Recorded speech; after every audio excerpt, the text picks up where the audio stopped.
You don't wake up expecting to be abandoned. There's no memo for that. No warning beep on your phone saying, "Hey, just a heads up, your whole life's about to fall apart." You just wake up. And that morning I did. To silence. The kind of silence that doesn't feel peaceful or gentle, but sharp. Cold.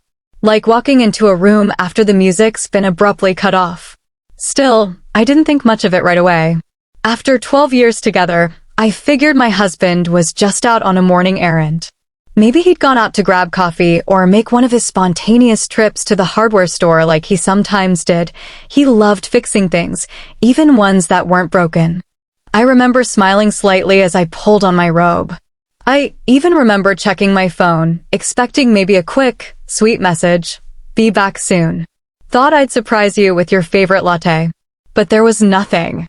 Just the default screen, the date blinking in its place like a quiet accusation. You should be paying attention. I didn't.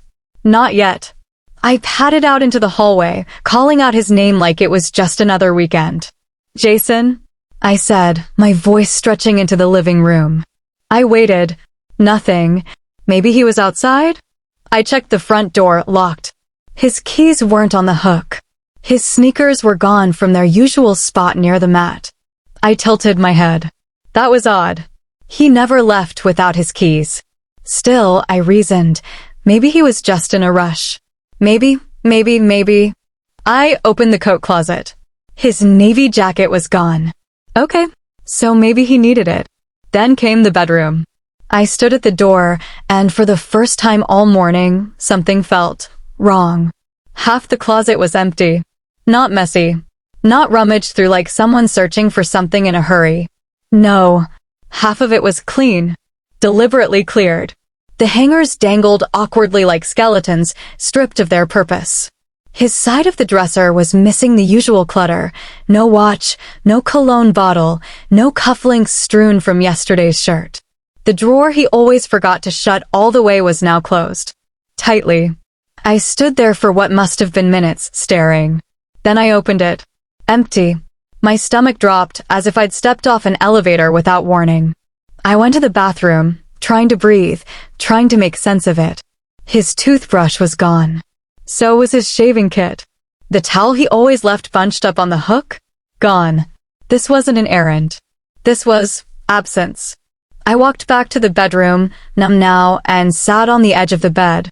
There, on the nightstand, was a small space where our anniversary photo used to sit. The one we had taken during our 10th trip together, smiling on a foggy mountain trail. I had insisted it stay beside the bed. I liked waking up to that memory. Now the frame was gone. Gone like him. Still, a part of me clung to hope. Maybe he had a family emergency? Maybe he'd taken a few things and left in a panic? I checked my phone again. Nothing. No missed calls. No texts. No voicemails. No explanations. I don't know what hit harder, that he left, or that he didn't think I deserved a goodbye. It's funny how quickly the mind wants to patch holes. Denial is a loud roommate when you're desperate. I found myself scrolling through our last few texts. They were normal. Ordinary. He had kissed me goodnight 2 days ago. Asked if I needed anything from the store just yesterday. There was no fight. No big scene. Nothing. So what was this? I called him. Straight to voicemail. I tried again. Same. And again. I don't even know why I kept trying. Hope, maybe. Rage disguised as hope. I checked our joint accounts. The first withdrawal was for a moving van. 2 nights ago. Under his name. The next was a hotel. Then another charge at a luxury home decor store. And then a credit card transaction for dinner at a restaurant I'd never been to, 2 guests. There it was. The unraveling. I wish I could say I screamed or broke something. But I didn't. I just sat there. Motionless. I don't know how long I stared at the wall, but eventually the light shifted, and the day was over and I hadn't eaten. I crawled into bed that night, our bed, and pulled the covers over my head like they could shield me from the reality that had already been written. He was gone. Not missing. Not dead. Not abducted. Just gone. He didn't leave a note. Didn't leave a suitcase behind for drama. Didn't leave a trace. It was like 12 years of my life were erased in one morning. And the worst part? I couldn't even cry. I felt too hollow for that. Like someone had scooped out my insides and replaced them with fog. I lay there, blinking at the ceiling, wondering what I had done wrong. I mean, there had been signs, right? I must have missed them. He'd been colder lately, more distracted, always on his phone, less affectionate. I had chalked it up to stress. Work, family, life. But no, he was planning this. He packed bags in secret. He planned his exit like a thief in the night. And I had no clue. The next morning, I called my sister. She cried before I could even finish the sentence. What do you mean he left? Just like that? Yes, just like that. No reason. No fight. No closure. Just a closet full of empty hangers and a heart full of unanswered questions. The hours that followed blurred into a cycle of phone calls, hollow conversations, takeout containers I didn't finish, and glances at the front door that never opened. Friends came over. Some offered hugs. Others offered wine. One even offered to key his car, bless her, but none of it brought him back. And me? I stayed quiet. Because what could I say? That I had given 12 years to a man who decided to ghost me like a bad Tinder date? That I had invested in love like it was a stock that couldn't crash? That I had believed, with all of my being, that we were forever? I didn't have the words. But the silence? It said everything. And I was drowning in it. The thing about abandonment is that it doesn't scream when it happens. It whispers. In the beginning, the silence was confusing. I kept glancing at the clock, assuming he'd just gone out for errands or maybe needed some time to clear his head. It wasn't unheard of. We'd had a disagreement the week before, nothing major, just the usual friction that comes with being married for over a decade. I thought he just needed space. I gave it. By the second day, I wasn't giving anything anymore. I was begging. Not out loud. Not yet, but inside, my thoughts were relentless. Please be okay. Please be safe. Please just call.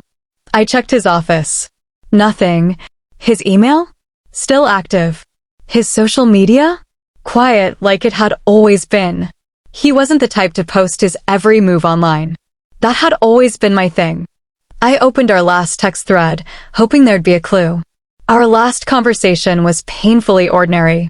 He'd asked if I wanted anything from the store. That was it. Nothing poetic. Nothing dramatic.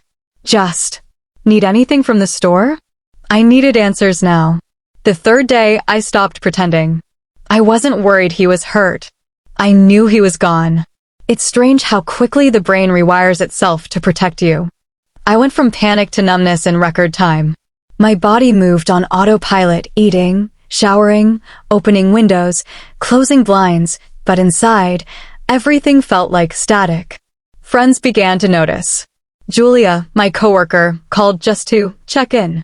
Her voice was tight with worry, but also with something else, something that sounded like suspicion. I don't blame her. I probably sounded detached, even robotic. I told her he was out of town for a few days. A lie that tasted like vinegar as I spoke it. By the end of the first week, the sympathy started rolling in. My mother came over, bringing that awful broccoli casserole she insists I love. I picked at it with a fork while she sat across from me at the dining table, her brows drawn together in judgment and confusion. "You're telling me he just left?" she asked. "No. I'm telling you I don't know where he is." "Well, that's ridiculous. Men don't just disappear, sweetheart. There has to be something you're not seeing." I wanted to scream. Instead, I nodded. Maybe. The truth is, I was starting to see things, or at least, starting to connect the things I had ignored. There had been late-night phone calls, muffled in the hallway. I remember waking up once at 1:30 a.m., the sound of whispered conversation seeping through the bathroom door. When I asked about it the next morning, he said it was work. A client in a different time zone, he mumbled, brushing past me. He'd been staying at work later too. Not outrageously so, just enough to make me stop waiting up. We used to eat dinner together. Then it was just me reheating things. Then I stopped cooking altogether. There was one day, a Wednesday, I remember, when I came home early from a conference. He wasn't expecting me. His face when I walked through the door, it was like someone caught in the middle of an unfinished sentence. He stammered something about leaving the office early because he had a migraine. I believed him. I believed everything. I even started blaming myself. Was I too controlling? Not affectionate enough? Did I make home feel like a cage? My brain played reruns of our marriage like it was trying to find the scene where everything fell apart. But there was no single moment. Just erosion. Tiny pieces chipped away without me noticing. By the 10th day, I was sick of my own thoughts. They clung to me like smoke, impossible to escape, even with all the windows open. I tried distractions. I went for walks, repotted a plant, deep cleaned the kitchen. I joined a book club forum online just to talk to someone, anyone, about anything other than my empty house. The women in the forum didn't know me, didn't know what I was going through, and I liked it that way. They weren't pitying me. They were too busy arguing over the symbolism in a thriller novel. But none of it stopped the ache. I'd go to bed and still roll over expecting to see him there. Even now, I couldn't stop thinking of him as my husband. His toothbrush was still in the holder. His favorite hoodie still hung over the bedroom chair. The muscle memory of loving him was stronger than the truth of him leaving. It was around this time that I started having dreams. Vivid ones. Always the same.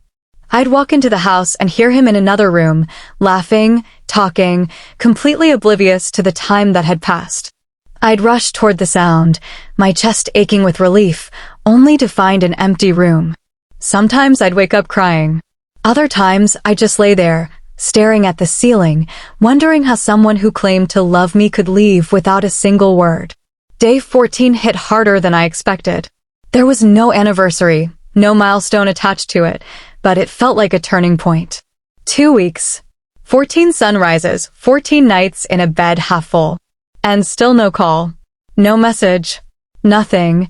Then came the whisper. It didn't come from the phone, or from a friend, or from the echoes in the hallway. It came from within. A soft voice that I had been ignoring. He's not coming back. It didn't shout. It didn't shake me. It just settled in, quietly, like a winter draft creeping through the cracks. He's not coming back. I sat on the floor of the bedroom, in front of the closet he'd half emptied. His drawer was open. Only a few socks remained. He took the good ones, of course. I ran my fingers over the wood, over the small scratches he'd made by slamming it one morning after we fought about the laundry. I stared at the space where his cologne used to sit, at the dust that had gathered in its absence. And I whispered back to that voice I know. That night, I didn't cry. I just turned off the lights, crawled under the covers, and stared out the window until the stars blurred into each other. This is what the void looks like, I thought. But somewhere, just beneath the silence, there was something else. Not hope. Not yet. But awareness. Clarity. And the first faint ripple of a storm I didn't know I was ready to unleash. 2 weeks. 14 days.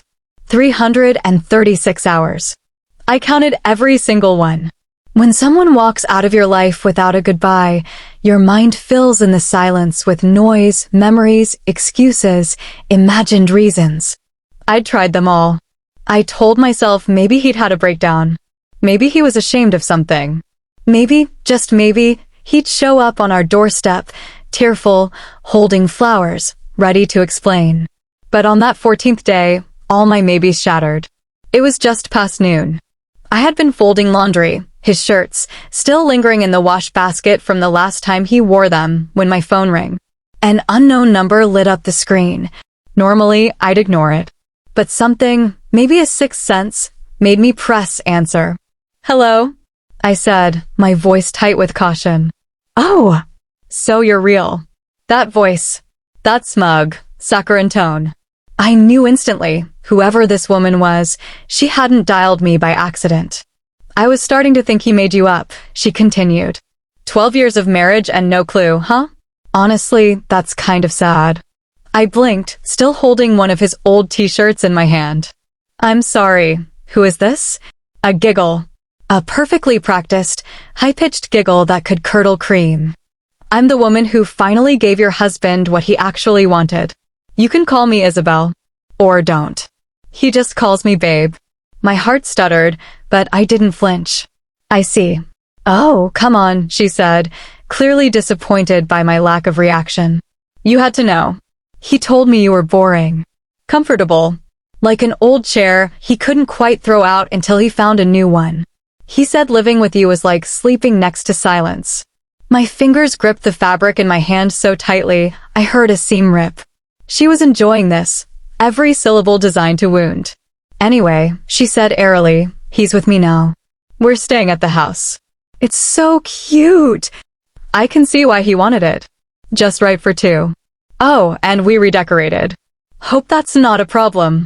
A slow burn started in my chest. You're in my house?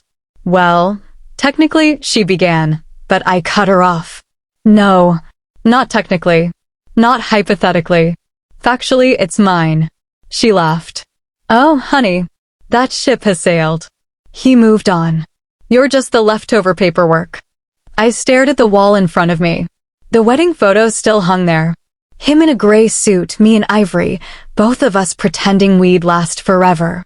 Maybe I should have torn it down, but I didn't. I just stood there, silent. Then I spoke. Check the house deed again. There was a pause. Just a heartbeat of silence. She didn't understand yet. I didn't give her time to catch up. Click. I ended the call. I stood in the stillness for a moment, breathing in deeply. My hands were trembling, but not from fear. Not from sadness either. It was something else. Something I hadn't felt since this entire nightmare began. Power. I knew what was coming. And I wasn't going to miss a second of it. 10 minutes later, my phone rang again. Same number. I answered. What the hell? The woman's voice was shrill now, panic slicing through her vowels. Are you joking? Are you joking? You bought the house before you got married. Yes, I said evenly. And his name was never added. I paid the down payment. I refinanced it twice alone. I've got receipts for every dime. You never told him? Not my job to teach grown adults how to read closing documents. She made a strangled sound. You manipulative. Don't waste your breath, I said, stepping toward the window. Outside, a breeze swept the garden. You thought you were mocking the ex-wife. Turns out you were squatting in her home. She tried again, this time with a screech of desperation. But he said, that I was too boring to notice? Too stupid to fight back?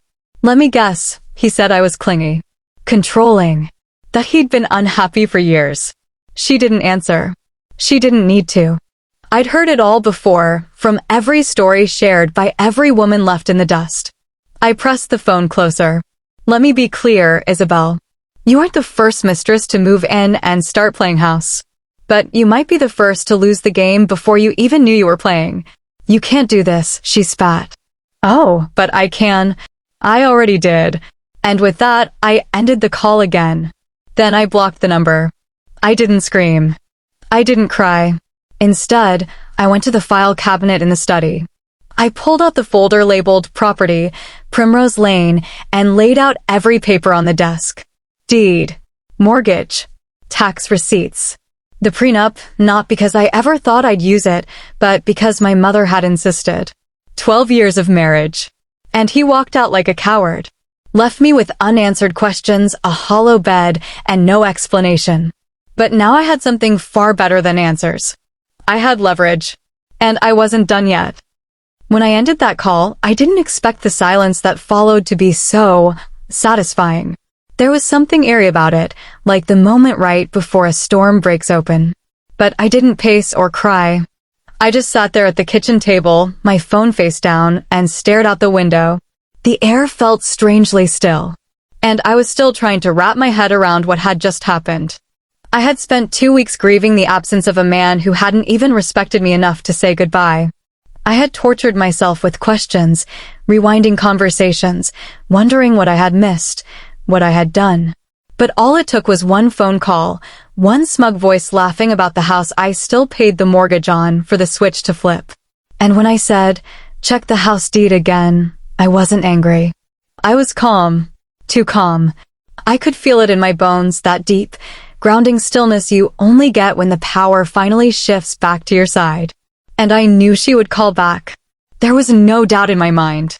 It wasn't a question of if, only when. It didn't even take 5 minutes. The phone rang again, the same number. I didn't rush to answer. I waited, letting it ring twice before I pressed accept and held the phone to my ear. "You liar," she screamed. You set us up. What the hell?" I didn't say anything. I just listened. "You didn't tell him the house wasn't in his name?" she shrieked. "You tricked him." I exhaled slowly. "No," I said calmly. "He tricked himself. You can't do this." "We moved in," he said. "He said you were gone." I closed my eyes and tilted my head. Gone? Without notice? Without legal process? Without divorce papers? No, dear, I was left. And what you walked into wasn't a new home. It was trespassing. "Don't act like this is okay," she spat. "You don't know what it's like. He told me you were over. He said you gave him the house." I chuckled. Not because it was funny, but because the lie was so bold, it was almost impressive. "You mean the house with my name on the deed? The house I purchased with my inheritance while he was unemployed for 2 years? That house." She went silent. "Let me help you out," I continued. "The title is in my name. The mortgage is paid through my account. Every bill, every document, every legal detail you ignored while playing house, it's mine. So no, I didn't set you up. But you should have done your homework before packing your lingerie into my dresser drawers." The line went quiet. I could almost hear her breathing, like she'd just been winded by a punch she never saw coming. "You'll regret this," she muttered eventually, her voice small now. "You don't know what he's capable of." "Neither do you," I replied. "Good luck with that." And I hung up. I didn't block her immediately. Not yet. I just wanted to see how many more times she would call, how many desperate, crumbling attempts she would make to get me to back off. But no other call came that night. And I'll admit, I slept like a baby. The next morning, I opened the drawer where we kept important files. Not because I needed to check. I already knew what I'd find, but because it felt symbolic. One by one, I pulled out the deed, the original purchase agreement, the mortgage documents, the utility bills. My name. Over and over. Only my name. I placed everything neatly into a folder and sat back at the dining table, sipping coffee. The irony wasn't lost on me, that this same house, which had felt like a tomb just days ago, now felt like a fortress. I didn't cry. I didn't even feel angry. What I felt was power. Pure, unfiltered power, not the kind that's loud or showy, but the quiet kind, the kind that seeps into your bones and anchors you. My phone stayed silent the entire day. No more calls from her. None from him. And that was louder than any voicemail they could have left. By the time the sun began to set, I made my decision. I stood in the doorway of the bedroom and looked around. The closet was still half empty. His side of the dresser was bare. The spot on the nightstand where his alarm clock used to sit now held only a fine layer of dust. I could have cried again. I could have mourned the life we'd shared in this room, the mornings we used to wake up entangled, the Sunday afternoons when we'd nap with the window cracked open and the smell of cut grass drifting in. But I didn't. I reached up, removed our wedding photo from the wall, and quietly placed it into a cardboard box. Then I grabbed a trash bag. Every item that didn't serve me or spark joy, gone. The old shirts he never wore but wouldn't let me toss. The cologne that always lingered too long in the air. Even the towel he insisted on keeping despite the hole in the corner. Out! An hour later, I stood in a room that was still mine, but no longer ours. And for the first time in a long time, I felt like I could breathe. The call that came the next morning wasn't from either of them. It was from my lawyer. "I received your message," she said. "I assume you want to initiate an eviction?" "Yes," I replied simply. "They moved in without consent, and neither of them is on the lease or the deed." "Then we'll handle it swiftly," she said. "I'll draft everything today. Once they're served, they'll have 30 days to vacate. And given your documentation, they have zero legal standing." I could hear the faint smile in her voice. And for the first time in weeks, I smiled too. By noon, the papers were ready. By evening, they were in the hands of a process server. I sat on the porch that night, wine glass in hand, watching the stars flicker into place above the trees. Somewhere, my husband and his new girlfriend were likely tearing through documents, arguing over what went wrong, trying to figure out how their fairy tale had turned into a ticking clock. And me? I was exactly where I needed to be. Right here. In the home I built. In the silence I reclaimed. In the life they thought they could steal. When the eviction notice was officially served, I didn't throw a party. I didn't call friends or post about it on social media. I just stood by the window, arms folded across my chest, and watched as the process server walked up the driveway and slipped the sealed envelope into the mailbox attached to the front porch. It was strange how quiet everything felt. No yelling, no dramatic music, just a notice, a document, a line drawn in legal ink that said, "This is mine. You were never supposed to be here." And that was enough for me. I didn't need to throw punches or scream in parking lots. I had the law, the paperwork, and most importantly, the truth on my side. That was the real weapon. Power isn't always loud. Sometimes it wears a clean blazer, walks in heels, and signs documents with absolute precision. And now, the countdown had started. 30 days. Tick. Tock. By mid-morning, my lawyer called to confirm. "They've been served," she said, voice crisp and confident. "They have until the 15th to vacate." I've attached a copy of the full document to your email. And just to reiterate, they have no legal standing. Not even a toe to stand on. "Thank you," I said, closing my laptop with a sense of finality. Let's see if they understand what checkmate means. I think part of me expected a response right away. Maybe a call. A message. Another tantrum like the last one. But silence reigned. And oddly enough, that silence felt satisfying. They were scrambling. I knew it. You can always feel it in your bones when someone else is trying and failing to flip the narrative. And while they scrambled, I planned. I had always been methodical, the type to organize paperwork in labeled folders and color code receipts. The irony? My husband used to tease me about it. "You run this house like a business," he'd say, half laughing, half admiring. Guess who just got fired? I spent the afternoon revisiting every file, digital and physical. Mortgage? Mine. Utilities? Mine. Home insurance? Oh look, just me again. There wasn't a single thing that connected them to the property. It wasn't a matter of revenge anymore. It was about restoration. About taking back what was stolen without lifting a single brick. It was my home, my foundation, my sanctuary, and now I was rebuilding it from the inside out. And if I was going to serve justice, it would be with receipts. The next day, I began making subtle changes around the house. First, I changed the locks. Not because I had to legally, the 30-day notice gave them the right to stay temporarily, but because I wanted them to know I was watching. That I wasn't asleep at the wheel anymore. Second, I updated the alarm system. If they wanted to trespass or retaliate, they'd be met with flashing lights and a call to the authorities. And finally, I redecorated the living room. It wasn't dramatic, just a shift. I took down the canvas prints he'd picked out, the ones he insisted matched the mood of the space, and replaced them with photographs I had taken years ago but never hung. Landscapes. Sunsets. A shot of the mountain trail I'd hiked alone the first time I ever traveled solo. The house started to look like me again. It felt like me again. That night, I sat in the living room under the warm glow of the lamp he'd always hated, said it was too yellow, and sipped chamomile tea, feeling more grounded than I had in weeks. Then came the knock on the door. I didn't jump. I didn't flinch. I simply placed my mug on the coaster, stood, and walked calmly to the front door. It was him. Of course it was him. He looked tired. Like reality had finally caught up to whatever fantasy he and his girlfriend had been playing house in.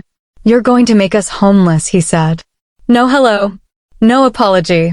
Just an accusation. "No," I replied coolly. "You made yourself homeless the moment you walked out without a word." He shifted, eyes darting behind me like he was searching for something, some trace of the woman he left, maybe. Or perhaps just a last-ditch excuse to make himself the victim. "You didn't have to go this far," he muttered. I leaned against the door frame. I haven't even begun. He flinched. And for the first time, I saw it, fear. Not of me, but of consequence. My husband, who once stood tall and decisive, was now reduced to pleading in the same doorway he had once confidently strutted through with his suitcase in hand. You left, I reminded him, my voice low and steady. You left me. You moved in with someone else. And then she called me, mocking me, while lounging in the home I built. You thought I'd crumble? That I'd just hand over the keys like a doormat? Silence. This isn't revenge, I added. This is boundaries. This is me reminding you that actions have consequences. He opened his mouth, maybe to respond, maybe to lie again, but I didn't care. 30 days, I said, stepping back inside. Tick-tock. I closed the door slowly, quietly. No slams. No dramatics. Just enough to make the message sink. Checkmate. He didn't come back the next day. Or the day after that. But I did get a text from her. Please, can we talk? I didn't know it was your house. I swear. He told me he was taking over the mortgage while you traveled. I didn't mean for any of this to happen. Please don't ruin our lives. I stared at the screen for a full minute, then set the phone down. Ruin your lives? She had called me from my couch, in my house, sipping my coffee, and called me pathetic. And now she wanted mercy? I left her message unread. Then I blocked the number. It wasn't about bitterness anymore. I just had no room for people who needed fire to understand a boundary. The next few days passed without incident, and the house grew quieter, peaceful even. I continued reclaiming the space one item at a time. I cleaned out the garage, packed away memories I wasn't ready to part with but couldn't keep staring at, and started designing the spare room into an art studio. Something just for me. I hadn't painted in years. He always said it was a hobby that took up too much space. Well, guess what? This space was all mine now. One evening, I stood in the backyard as dusk settled over the fence line. The garden was in desperate need of attention, overgrown and tangled, but I liked it that way for now. There was something comforting in the chaos, knowing I could reshape it when I was ready. Like everything else. 30 days might have felt like a deadline for them. But for me, it was a beginning. The beginning of a life that didn't ask for permission. A life that had room for creativity, for solitude, for peace. A life where no one could walk out without a word and expect the world to stay the same. The eviction process was underway. But the real eviction? That happened the day I chose myself. And if you're reading this, if you've ever felt abandoned, dismissed, mocked, let me tell you something I now know in my bones. You don't need permission to take your life back. Sometimes all it takes is a whisper, a steady breath, and the strength to say, check the house deed again. It started with silence. Then came the messages. At first, he didn't say anything. Not a word. Not a text. Not even a petty little jab. But as the days on the eviction notice ticked down, he started unraveling, one message at a time. The first one came at 10:43 p.m. on a Wednesday. Simple. Just 2 words. We need to talk. I stared at it for a moment, then put my phone on the nightstand and went back to my book. I didn't even feel the urge to respond. That surprised me. The old me? She would have answered within seconds, desperate for an explanation, hoping it was all a mistake. But the woman I was becoming? She didn't chase closure from the people who caused the wound. The next night, another message came. Longer this time. You're being unreasonable. Can't we just handle this like adults? Unreasonable? Like disappearing from your marriage of 12 years and moving another woman into my house without a single conversation was reasonable? I chuckled out loud. I didn't respond to that one either. And then, right on cue, came the girlfriend. Her first message was dramatic. Practically a monologue. I had no idea this was your house. He told me he bought it while you were away. I feel terrible. Please don't take this out on me. I just wanted a fresh start. I'm not the villain here. Sure, because fresh starts always involve moving into a married woman's home and calling her to gloat. Classic innocence. I didn't respond. But I did change the curtains in the guest room they'd been using, replacing them with something warm, clean, and soft. Just the simple act of removing the ones she had chosen made the space feel like mine again. Funny how power works. It isn't always loud or cruel. Sometimes it's a quiet decision. A curtain rod. A coat of paint. Every day that passed brought more texts. Some pleading, others angry. From him, "You're overreacting. This is still half yours. We both know you wouldn't have survived without me." From her, "I'm sorry for calling you. That was wrong. I never meant to hurt you. Can we meet just once and talk?" Woman to woman. But I wasn't interested in playing therapist. I was done explaining myself to people who had no respect for me in the first place. While they sent messages and tried to guilt me into backing down, I was busy transforming the house. I started with the entryway. I replaced the welcome mat with one that said, "Home," finally. Hung a mirror I'd been meaning to put up for years. Repainted the front door a deep, defiant shade of navy blue. The locks had already been changed, but these details? They weren't for safety, they were for me. I moved to the kitchen next. That room had always been a battleground. He used to criticize the way I organized the pantry, the spices, the fridge. "Too many jars," he said. "Why do we have so many mugs?"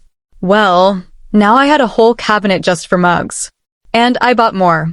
One for every mood. One for every win.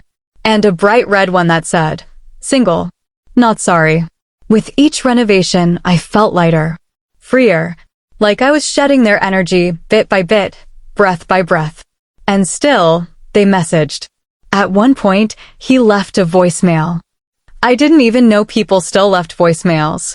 His voice was ragged, frustrated. He said things like, "You're acting like you never loved me. We built that life together. I made a mistake, okay?" The last line almost made me pause. Almost. But I remembered the ache in my chest when I first saw that half-empty closet. The way my hands shook when I noticed our anniversary photo was missing from the nightstand.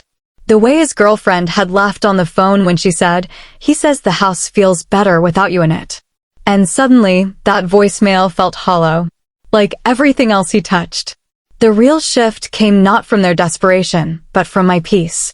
I wasn't just surviving anymore. I was thriving. I woke up with purpose. I cooked in my kitchen while dancing barefoot to old R&B.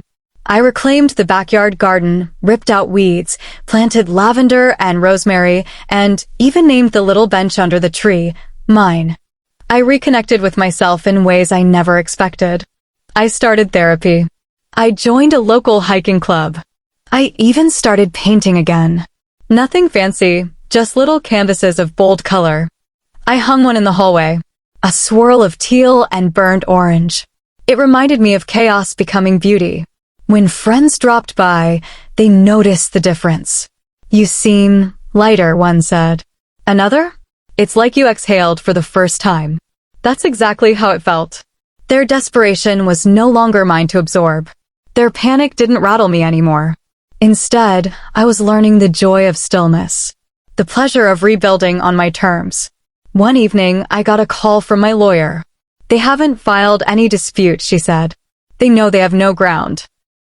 "Good," I said, sipping from my red mug. "The notice stands. 19 days left." I smiled. "Plenty of time to pick a new rug." She laughed. "You're handling this with grace. Most people would be screaming."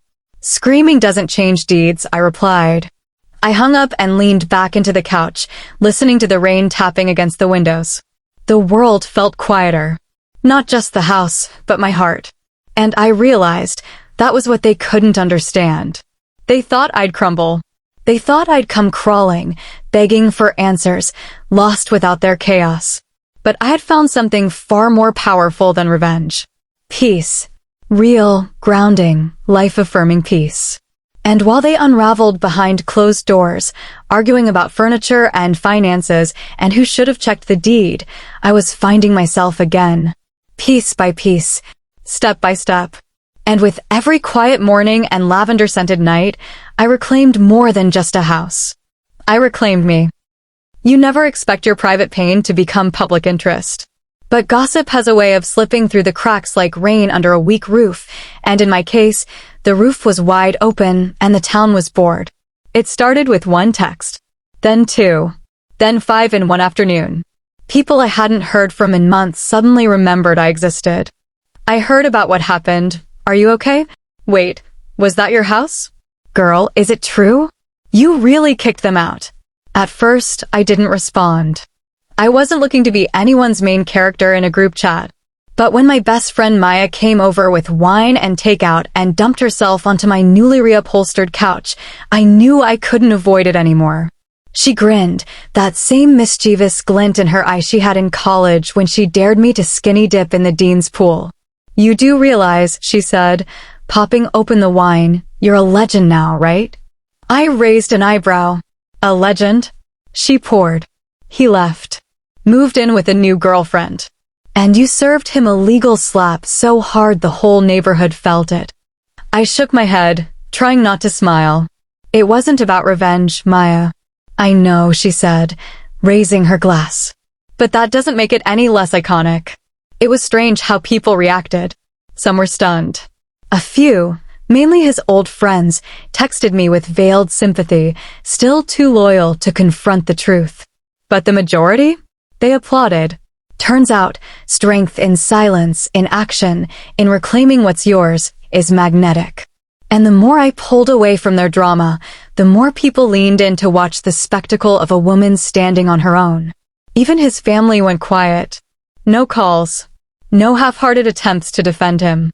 Not even a, maybe you should forgive and forget. They knew. Somewhere between the filed eviction papers and the whispered gossip at the local market, they realized the golden boy wasn't so golden after all. And maybe, just maybe, they'd underestimated the woman he left behind. I didn't care about the praise or the pity. I cared about peace. And every day that passed brought me closer to it. Then came the day. 30 days. That's how long the law gave them. And on day 30, I drove by in the late afternoon. No intention to cause a scene. I'd come straight from work, still in my button-down shirt and black slacks. No makeup, hair pulled back. Just me. Just closure. I parked 2 houses down.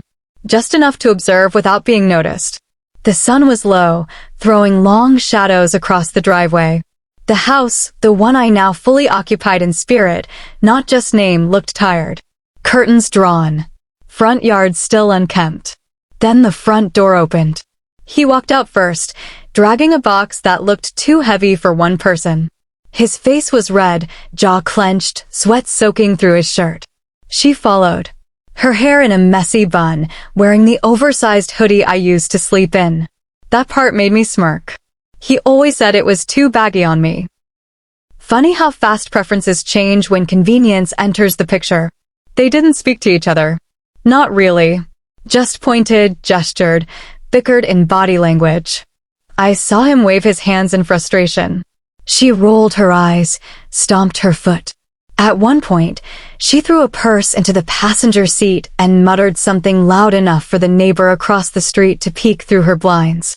It was a show, but I wasn't the audience. Not anymore. They packed in waves. Suitcases, plastic bags, loose armfuls of clothing. Like they hadn't even bothered to organize. Like they were scrambling just to get out before the clock struck midnight. At one point, she sat on the porch, face buried in her hands. He stood at the trunk of the car yelling. Her shoulders shook. He kicked the back tire. I sipped from my water bottle and watched the storm I didn't have to weather anymore. I'd imagined this moment once. In my worst weeks, the ones where I barely slept, barely ate, I dreamed of this exact scene. Them unraveling. Her crying. Him furious. The weight of what they did crashing down in real time. But sitting in my car that day, watching it unfold, I didn't feel vengeance. I felt clean. Empty in the best way. Like when you finally clear out a closet that's been stuffed with junk for years. There's relief in space. After about an hour, they finally shut the car doors. I could see her looking at the house one last time. Probably wondering what would have happened if they'd just gotten away with it. He started the engine. The car backed out, tires crunching slowly on gravel. They didn't see me. I didn't want them to. When the taillights disappeared around the corner, I waited another minute. Just to be sure. Then I stepped out of my car and walked toward the house. No music. No champagne. No audience clapping. Just me and the key that still fit perfectly in the lock. I opened the door, and the first thing I noticed was the silence. Not the kind that screamed at you, but the kind that wrapped itself around your shoulders like a warm shawl. Soft. Final. The living room was mostly empty. A few scraps of paper, a pillow left behind, a drawer slightly ajar. It felt like the shell of a bad dream. I walked through the room slowly, taking it all in. Every corner, every wall, every echo. There were scuff marks on the hallway from where they'd dragged furniture. The bathroom smelled like cheap cologne and leftover resentment. The guest room had lipstick on the mirror and a cracked phone charger still plugged into the wall. But it was mine again. No ghosts. No wait. I ended up in the kitchen, barefoot, standing in front of the stove. This was the heart of the house, the place I used to dance while cooking, sing while scrubbing. And now, finally, it felt alive again. I reached for my phone. Called Maya. "They're gone," I said. Her voice lit up on the other end. "How does it feel?" I looked around. Took a deep breath. Like exhaling after holding my breath for too damn long. I spent the rest of the evening cleaning, wiping down counters, gathering what little they left, lighting candles, lavender and cedarwood, and playing an old playlist I hadn't touched in years. Music filled the house. My music, my voice humming along, my laughter echoing against freshly claimed walls. That night, I slept in the middle of the bed. No pillow barriers. No checking the time to see if he'd come home. Just me, wrapped in new sheets, windows cracked open to let in the cool breeze of a brand new beginning. And as I drifted off to sleep, I whispered to no one in particular. I did it. And I meant every word. If you had told me months ago that I'd be standing in this same house, my house, laughing with friends, sipping wine on the porch, and feeling actual joy again, I would have scoffed at the thought. When he left, it felt like the sky had collapsed on my chest, trapping me under memories and what-ifs. But now I breathe deeply, freely. And it's strange, this lightness that's replaced the storm. It didn't happen overnight, of course. The healing was jagged and slow, like piecing together a shattered mirror, seeing every fracture before I saw my own reflection again. But once they were gone, once the boxes were dragged out and the echoes of their footsteps finally faded, peace began to bloom in the cracks they left behind. The first thing I did was reclaim the space. Not just physically, but emotionally. I changed the locks, painted the walls, and got rid of that god-awful gray rug he insisted made the room look modern. I wanted warmth. I wanted life. And slowly, room by room, I began to stitch myself back into the fabric of this home. My home. I pulled the dusty boxes from the attic, old hobbies that I had shelved to be his version of a wife. My camera, for instance, still smelled like the past. But when I lifted it to my eye, adjusted the focus, and clicked the shutter, it was like snapping into myself again. Photography reminded me there's beauty in everything, even pain, if you frame it right. I joined a local class, just for fun. There was no pressure, no need to impress anyone. It was just me, light, shadows, and silence. Real silence this time, not the haunting kind that used to scream through my empty house at night, but a gentle, grounding kind. I even found myself waking up early for sunrise hikes with strangers who, surprisingly, started to become friends. And that's the thing about rebuilding, it doesn't happen with grand declarations. It happens in quiet moments, in rediscovered passions, in the way you laugh a little louder when no one's around to hear. It happens when you look in the mirror and finally recognize the woman staring back. I didn't keep tabs on him or her. I didn't stalk their social media or ask mutual friends for updates. I didn't care to know where they were or what chaos they were probably drowning in. That part of my story was done. I had grieved it, burned it, and planted something better in its ashes. But the past, no matter how firmly you bury it, has a way of sending out roots. It was a Tuesday, I think. The kind of ordinary day that blends into others. I came home to find a letter wedged into my mailbox. No return address, but I recognized the handwriting. Slanted, shaky, hesitant. I stood at the kitchen counter for nearly 10 minutes just staring at it. Part of me didn't want to open it. Another part of me, curious and maybe a little cruel, needed to see what she had to say. The words inside were desperate and apologetic. She said she was sorry. Said she hadn't known he wasn't being honest with her. Claimed she'd been manipulated. That she never meant to hurt me. That she understood now what she'd taken part in and wished she could undo it. She didn't ask for anything, no second chances, no conversation. Just closure. Just to be heard, I guess. I didn't cry. I didn't throw the letter away either. I folded it neatly, placed it in a drawer I rarely open, and poured myself a glass of wine. And I smiled. Not because I enjoyed her regret. No, that wasn't it. I smiled because I realized, for the first time, I didn't need anything from her. Or from him. Not an apology. Not revenge. Not even acknowledgement. I had built something stronger from their betrayal. I had rebuilt myself. That night, I lit a candle on the porch. The sun was dipping low, casting the sky in watercolor shades of orange and lavender. I pulled my blanket tight around my shoulders, sipped from my glass, and whispered one word to the wind. Checkmate. Not out of spite, but as a final bow.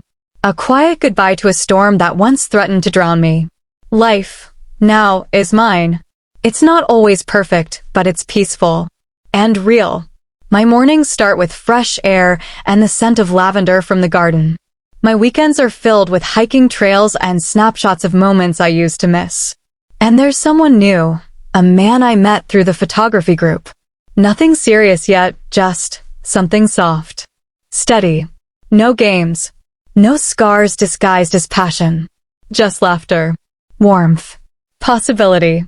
I won't lie. Sometimes I still feel a ghost of the past brushing against my thoughts. A memory here, a phrase there. But I let them pass through. I don't fight them anymore. They're just echoes. Faint and powerless. They taught me who I was. But more importantly, who I never want to be again. So here I am. Rewriting my story. In my home. With my voice. On my terms. And I'll be damned if I ever let anyone take that from me again.